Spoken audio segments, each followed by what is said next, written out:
How's it going? Welcome to the shop. Hope you're having a great day. Time to get started on these handles? Alright, let's go.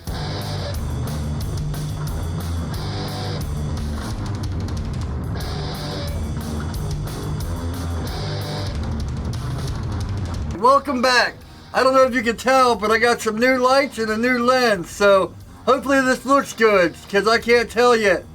I have a flip out screen, but I always turn it back so I don't look into the screen, I look into the lens. First, let's start with this. If you didn't watch my last video, I talk about my 1,000 sub giveaway.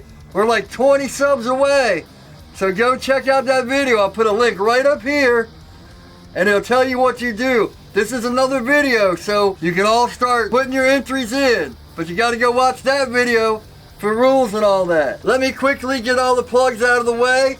Affiliate links to Amazon are down below for all the stuff I use, my cameras and all that stuff, and some of the knife making tools. And usually I'll put new tools up if I use them during the video. You can also go to my website where you can see pictures of what you're clicking on. There's shirts like this, there's this one, and there's one with the straight logo. I like the curved logo, but from sales it seems like most people like it straight. And there's all kinds of colors. There's knives up on my website. All the links are in the description. And up here for my website. Alright, let's get to this. I don't know if you guys are watching the live stream or not, but I built a cabinet for my disc grinder and my buffer. I got one more shelf link to put up. Gotta turn it all around, and I got some wire, rewire my motor and all that. I actually got the VFD hooked up, but the cable's so short. I'm gonna start trying to do handles on this, so that should be a learning process in itself. Alright, let's see what material we're working with. One thing about being a knife maker, as you start working, you start accumulating more and more products and more pieces and more and more stuff. Most of my G10 I get from Alpha Knife Supply, but there's also like Jantz and USA Knife Maker and stuff like that, but most of it you can see I get it from Alpha Knife Supply. They have the best prices and the biggest pieces. And you can tell black and blue are my favorite colors, obviously.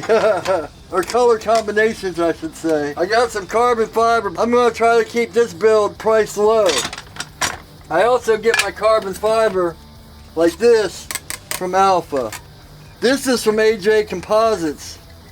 He has some pretty good stuff. Some more Alpha Knife Supply.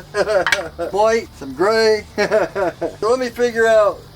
I think I was looking at this. This is 2 layers, so it's like 2 layers of blue, 2 layers of black.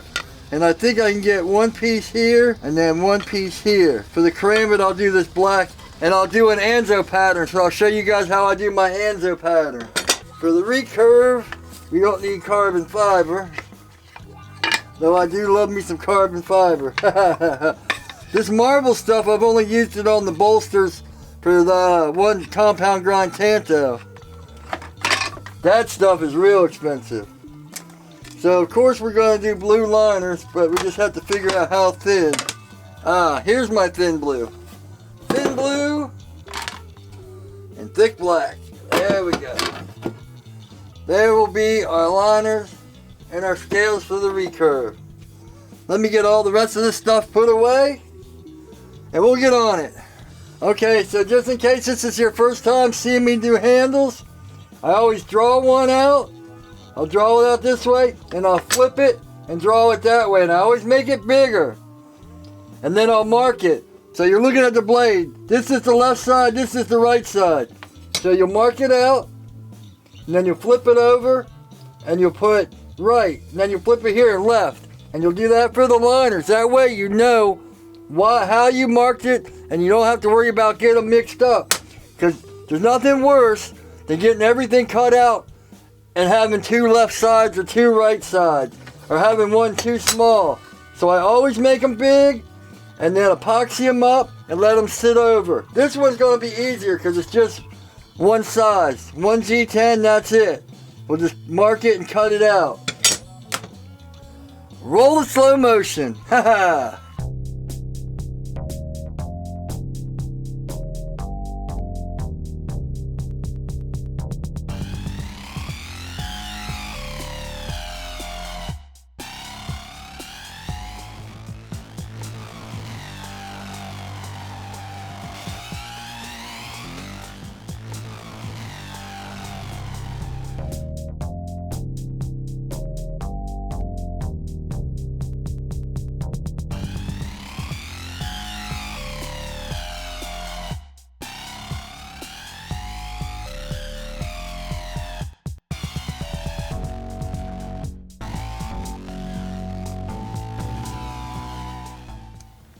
Alright, I don't know if you saw what you could see in the slow motion what I did there. I almost messed up because I was marking this side and then I went like this, which would have made them both the same size. Now they're not cut and all that, but my OCD wants them, you know, right side, left side. And of course then I mark right side, top, put an arrow to the top, left side, top, arrow to the top. I got some new ear protection because my other one snapped. I went to put them on and they snapped here. So you always need ear protection, especially with this little loud thing. On my grinder, I wear the earbuds and listen to, you know, music or whatever. All right, time lapse.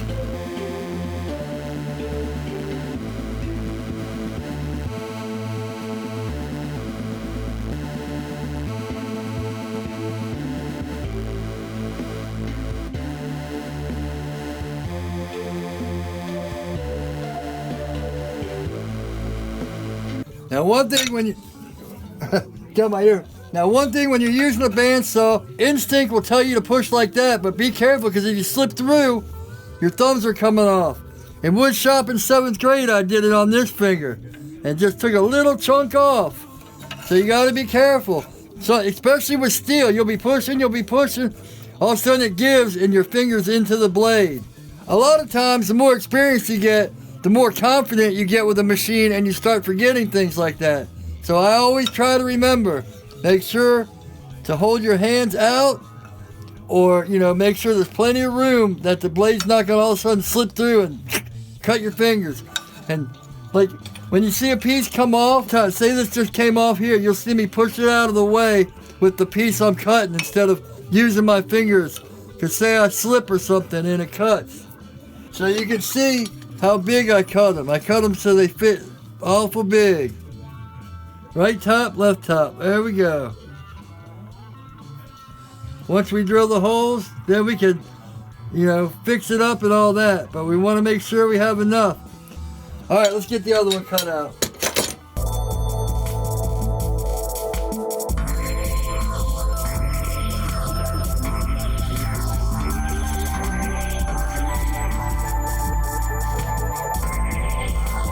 So that's one thing. Say you're cutting through halfway. You get halfway through and you hit the back of here. And you have to flip it over. When all of a sudden, when you start getting to that point where you're about, stop putting, you know, you can put as much pressure as you want. But once it starts getting close, leave off pressure. Because that's the point. All of a sudden it might give and then you're like wham and then your fingers are through. Now we'll just mark out the blue ones and they'll be just like that. Let me cut these blue ones out and I'll meet you at the bench and we'll get them all glued up. Alright, so I've had these clamps forever, but for some reason I always forget and never use them. I always use C-clamps. So I'm going to give it a try. We'll see how these do. I mean, they're tough, so they should hold pretty good. I just hope they don't make it slide back and forth. So you see, right top, left top.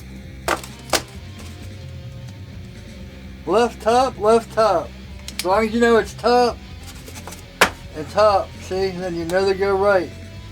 Because you'd hate to put them on like this. You know, I mean, before they're shaped, you could always flip it over and do that. But my OCD wants to make them organized. So once you cut them, you don't have to worry about it. So... and I used to use like Gorilla Glue and all that stuff, but that stuff, I've had so many times where I'll be grinding and all of a sudden one pops off and it's like, wait a minute, this is supposed to be a good epoxy, why is it flopping off? And I looked it up and Gorilla Glue actually gives before a lot of them. This actually smells like fish oil, but I'll put a link below to this stuff. I started using it because most of the knife makers I saw use this kind of stuff, so this G-Flex, so, and it does work real good. There's these caps inside. What I like to do, once again, my OCD, take it out, flip it over because there's always stuff in there from the cap, and I put this to the right. Whew, fish oil, and I put that to the right. Because if you contaminate them, now pull this one out with my right hand, put it to the left or whatever. Just make sure you don't put the caps on the wrong ones, because then it'll get all hard and you just ruin your epoxy. I don't have any more popsicle sticks. That's what I used to use, so I'm just going to use a piece of cardboard.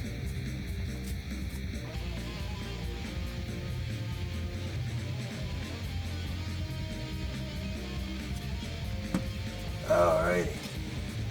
Gotta get it mixed up really good here.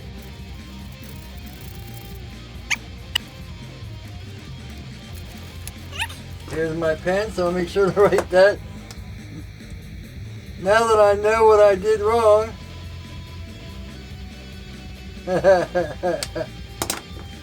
There we go.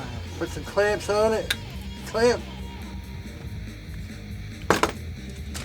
Make sure, yeah, see, that's what I was worried about, it sliding like that. But we should be good. As long as it's covering both sides. I'm going to put a clamp, I'm going to put one of these little clamps right here. Ah, yeah, see how it's sliding like that? That's alright, we got plenty of time. This is parchment paper, not wax paper. I learned that from Jeremy at Simple Little Life, because it doesn't stick as, you know, it sticks a lot less. See, I guess I like the clamps more because I can say how much pressure, you know. I put the pressure on it, not just the clamps, but it should be alright. Back. Yeah, I'm going to put one on each side just to make sure they don't slide. Those will hold in the middle.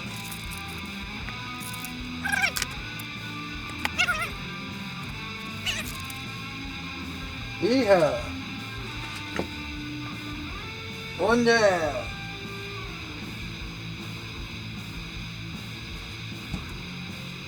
And you have some time with this epoxy. Don't feel like you have to rush.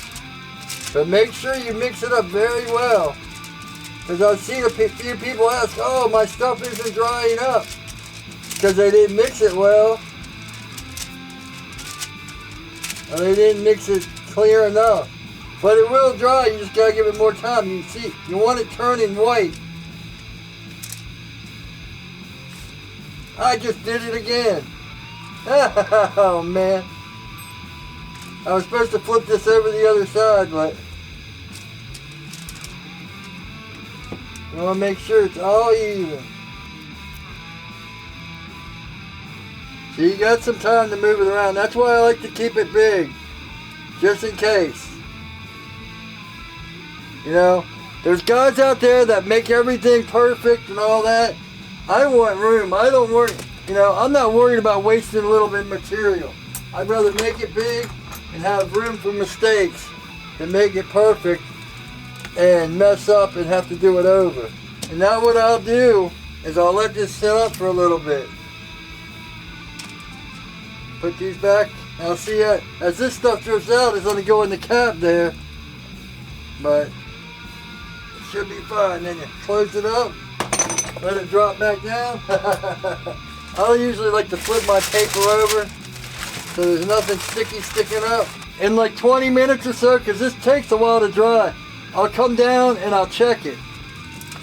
And I'll move these around and spray it down with alcohol, because alcohol usually will take the epoxy off. That way I know nothing's sticking. But I'm going to let it set up for 10 or 15 minutes and then, you know, let it go. See, I went with alcohol, cleaned it all up. Got my parchment paper folded. So now tomorrow we'll just come down, shape them up, and everything will be good to go. So that's about it. Tomorrow we'll come down, start shaping these, drilling them, and getting them on. I'm gonna hook the disc grinder up and do my first handles on the disc grinder. See you in a minute, or a second, or whatever it is. Haha, we're back. So check it out, the new Abe shirt. Anyone that's followed me for a while knows I love Abe. I've got like all 10 of his shirts. And also, if you've been watching me on my live stream, here's the knife I've been handstanding. I still got a ways to go on it. Still got to do the handle and all that, but yeah, it's getting pretty good. I almost got a mirror finish. I actually took it so high I ruined the hamon. So I had to take some Ferric and wipe it down again. I think I need some 2000 grit paper because it keeps leaving scratches, but alright, let me put this up and we'll get on the handles. I went and put my other shirt back on. I'm not going to get my new Abe shirt all dirty down here. I want to at least wear it once. Yeah, I'm going to have to take it, put it on some sandpaper and get it all flat before I drill this one out. See, now you just have the paper sticker. See how easy it comes off? But looks like everything's together, nice and solid. Everything's hanging over, so we're good. But yeah, so for now, I'm just gonna put these to the side because when I get my disc grinder hooked up, which I should be wiring it tonight, I'm just gonna go lightly and get these all flat. So let's get these drilled out. I'll show you how, if you're new to my channel, I'll show you how I do my scales. I see a lot of people that just take them like this, clamp them to the knife, and then they drill straight through both of them, the steel and these. And I'll tell you what, 9 out of 10 times that'll work. But if the one time all of a sudden your drill bit goes a little sideways or something, you just ruined all your scales and you have to start all over. So what I do, I use one. These are can't twist. There's a link to them down on my Amazon thing. I can't live without these. 1, 2, 3 blocks and can't twist are the thing I use probably the most, other than of course my grinder. But now see, one thing you gotta be careful of when you're cutting with the bandsaw, it's going too close to your line. See, this barely gives me any room to grind. It's right up on the line. So I'm gonna have to bring this down, give myself some more room. When you clamp it down, you wanna make sure everything's over. And that's why I cut them big. You want to make sure everything's working good. Clamp it down and we'll go over to the drill with my 1, 2, 3 block. I got all that mess in front of my other drill, so I figure I'll just do this one. You want to make sure your holes are, you line up your 1, 2, 3 block so you don't hit it. There we go. I got it wedged in here so the vise is stopping it from hitting anything. You want to make sure you got it all above and below and everything's good before you start drilling.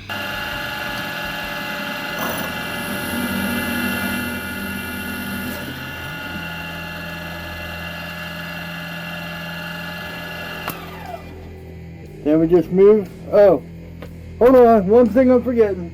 Before I loosen that, I want to put a 1/4 inch bolt in there so I make sure we don't lose the place. See, we got the bolt in there, so it's going to hold its place. Now we can move these, get them good. And if you drill these out, make sure you make sure you're drilling through the right one.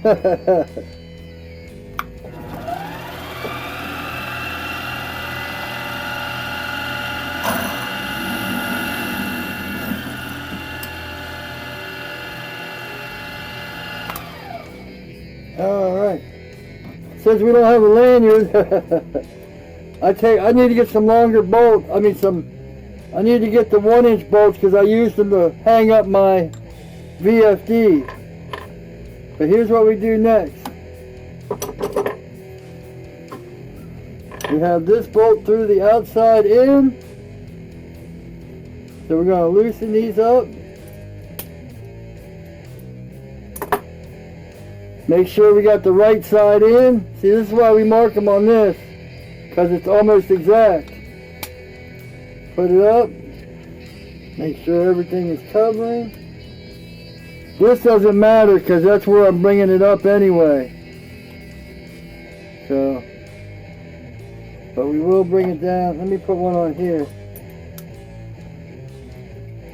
Now that everything is covered, and it doesn't really have to cover much, just enough. We're in. We're covered, we're covered. Check the back. Covered, covered. Alright, we're good to go. See, I brought this one up, but this one doesn't matter because when we bring it in, this is probably going to come back up to here anyway. So, Make sure we're still not drilling into our 1, 2, 3 block.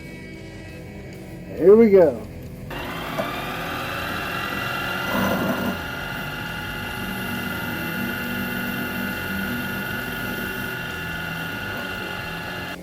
Now see, that was a 2 or 3 extra steps, but I know they're straight. I know that no matter what I put through here, it'll line up. Because that's how I made it. Back to the bench. I went ahead and just drilled this. I actually found a great tip. You take some like Goo Gone or whatever the goo remover is, put the goo on, and take like a light sanding block. You don't want to lay into it, but just lightly sand it off, and it comes off. You might need to use a thumbnail or something just to get the thick stuff off, but man, yeah, it dissolves it right away. Just make sure you don't leave it on there because it might eat through the plastic. So that's all drilled.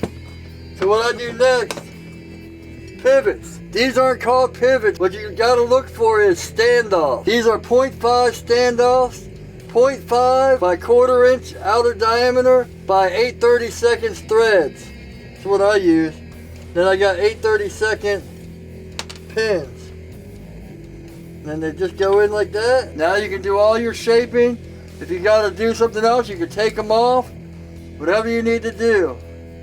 So that'll be the next video. Cutting this, shaping it. Now that I have it on here, I'll draw the outline. And then we'll cut it on the bandsaw. And then grind them and get them all shaped up. So that's about it. That's part 1. Next we'll do all the shaping and all that. Man, last time I checked we're at 993 subscribers. So close. So what I think I'm going to do is I'm going to let it run 2 weeks. That way we'll have at least 2 or 3 more videos so you guys can have more entries. So you can each have a couple entries. Just remember, every video you can put more I'm-ins and get more names on the list. Alright, that's about it for me. Thanks for watching.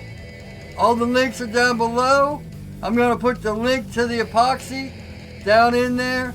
Shirts are available, knives, all that in the links. Hope you all are having a great day. And as always, take it easy.